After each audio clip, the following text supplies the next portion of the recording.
Hello students, मैं नवीन गोस्वामी आप लोगों का स्वागत करता हूं आपके अपने ही चैनल इकोनॉमिक्स टाइम्स पर। आज हम क्लास 12th का सेकेंड यूनिट स्टार्ट करने जा रहे हैं, जिसके अंदर में हम मनी वाला चैप्टर पढ़ेंगे। मनी एंड बैंकिंग ये पूरा यूनिट है, इसमें दो चैप्टर हैं, मनी और बैंकिंग। तो आज हम मनी शुरू करेंगे। मनी क्या होता है, इसके फंक्शंस क्या है, मनी सप्लाई क्या होती है, किस टाइप की मनी होती है, कितने कितने तरह की होती है, तो ये सारी चीजें हम आज पढ़ने जा रहे हैं। तो इस वीडियो को शुरू करने से पहले मैं उन स्टूडेंट्स को बोलना चाहूंगा जिन स्टूडेंट्स ने अभी तक चैनल को सब्सक्राइब नहीं करा है, चैनल को सब्सक्राइब कर लें और नोटिफिकेशन बेल को ऑन कर लें ताकि सारी नोटिफिकेशन आप तक पहुंच पाए। इस वीडियो को एंड तक देखिएगा ताकि मनी के बारे में आप अच्छी तरह से समझ पाए। ठीक है, तो आइए स्टार्ट करते हैं। मनी, तो मनी क्या है?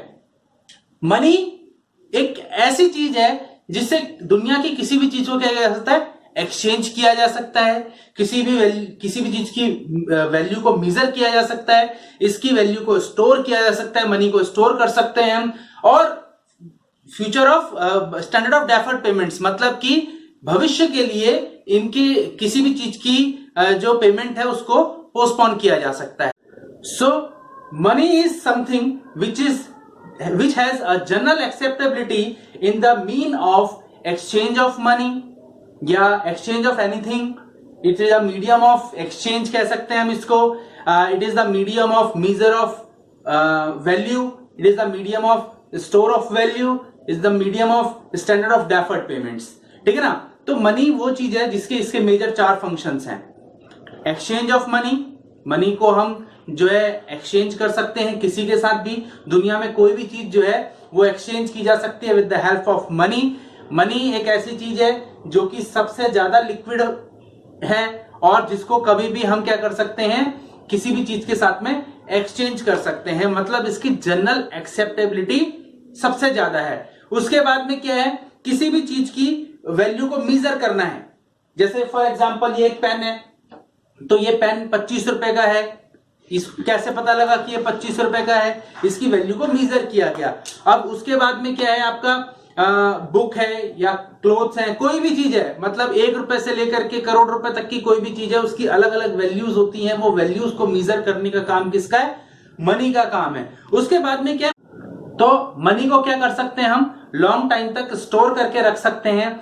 स्टोर करने का मतलब ये हुआ कि ये एक ऐसी चीज है जो कभी खराब नहीं हो सकती। इसको हम बैंक में डिपॉजिट करके हम इसको स्टोर कर सकते हैं, हम अपने घर में स्टोर कर सकते हैं इसको, ठीक है ना। और हम इसको नियर मनी में कन्वर्ट कर सकते हैं। नियर मनी का मतलब ये होता है जिसको कभी भी मनी की फॉर्म में कन्वर्ट किया जाता है। मतलब हम इससे प्रॉपर्टी परचेज कर सकते हैं, हम इससे ज्वेलरी परचेज कर सकते हैं, हम इससे इक्विटी परचेज कर सकते हैं, हम इससे बॉन्ड्स परचेज कर सकते हैं, जो कि कभी भी हम उसको लिक्विड की फॉर्म में या मनी की फॉर्म में एनी टाइम हम इसको कन्वर्ट कर सकते हैं। ठीक है ना। तो इसको स्टोर करना इजी है।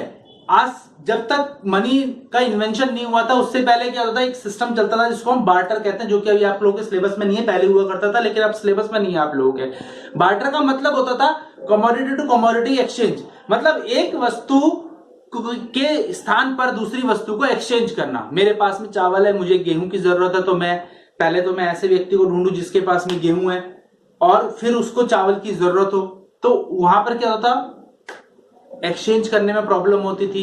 वैल्यू को मेजर करना, चावल थोड़ा महंगा होता है, गेहूं थोड़ा सस्ता होता है। उसके बाद में स्टोर करके रखना, इतना सारा सामान कहां पे स्टोर करके रखा जाए। लेकिन मनी क्या है, मनी को आप कितने भी अरबों रुपए की, करोड़ों अरबों रुपए भी आप स्टोर करके रख सकते हो। ठीक है ना। और उसके बाद में क्या है, स्टैंडर्ड ऑफ डेफर्ड पेमेंट्स। इसका मतलब ये होता है कि आज के टाइम पे अगर देखा जाए तो लगभग 99% जो ट्रांजैक्शंस हैं मार्केट के अंदर में वो क्रेडिट में होती हैं।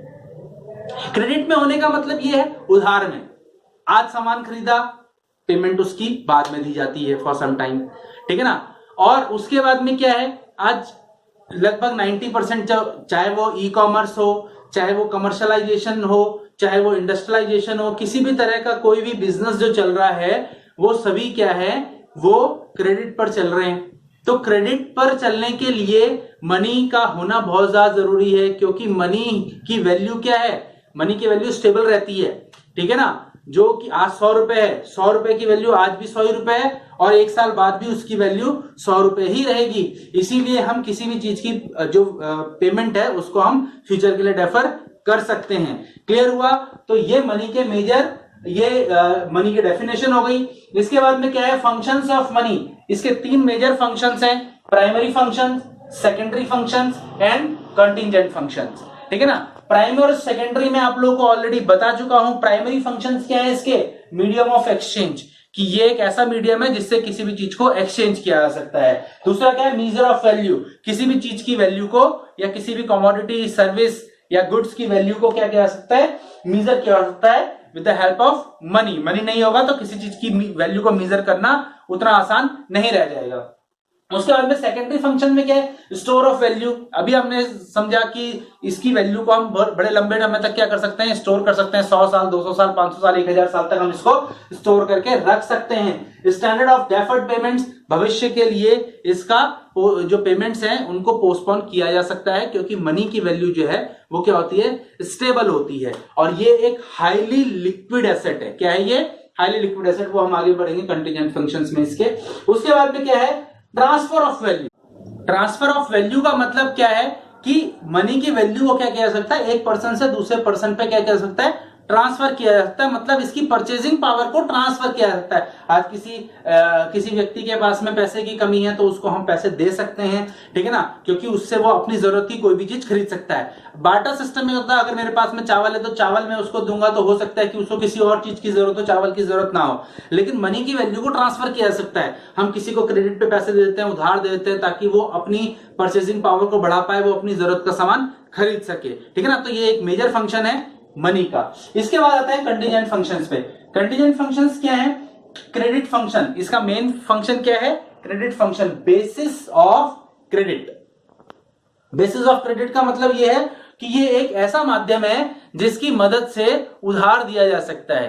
क्रेडिट पे पैसे किसी को दिया जा सकता है, क्रेडिट पे आप किसी को मनी ट्रांसफर कर सकते हो, दे सकते हो। ठीक है ना। तो ये इसका मेजर फंक्शन, जैसे कि हम बैंक से लोन लेते हैं तो ये भी मनी का एक फंक्शन ही है। ठीक है ना। उसके बदले में हम बैंक को एक तरह से हम उसको इंटरेस्ट पे करते हैं, तो वो एक बैंक उसमें एक इंपॉर्टेंट रोल प्ले करता है। वो हम आगे पढ़ेंगे अगले वाले चैप्टर के अंदर में कि बैंक क्या इंपॉर्टेंट रोल प्ले करता है मनी के ट्रांसफॉर्मेशन में, मनी के एक्सचेंज में, उसको स्टोर करने में और उसके मेजरमेंट में, किसी भी चीज की वैल्यू के। ठीक है ना। और क्रेडिट फंक्शन तो बैंक के बिना हो ही नहीं सकता। ठीक है ना। आज के टाइम पर, पहले हो जाता था, लेकिन आज we are living in 21st century. आज 21वीं सदी में बिना बैंक के, बिना फाइनेंशियल इंस्टीट्यूशंस के कोई भी क्रेडिट फंक्शन होना पॉसिबल नहीं है। बिकॉज एक तरह से आप रिलायबिलिटी नहीं आती ना। आप किसी, वैसे तो जमींदार होते हैं, गांव में होते हैं, जमींदार लोग भी होते हैं जिनसे हम पैसे ले लेते हैं, जो कि क्रेडिट पे पैसे देते हैं, वो लोग होते हैं। ठीक है ना। लेकिन वो धीरे धीरे वो जो प्रथा है वो खत्म होती चली जा रही है।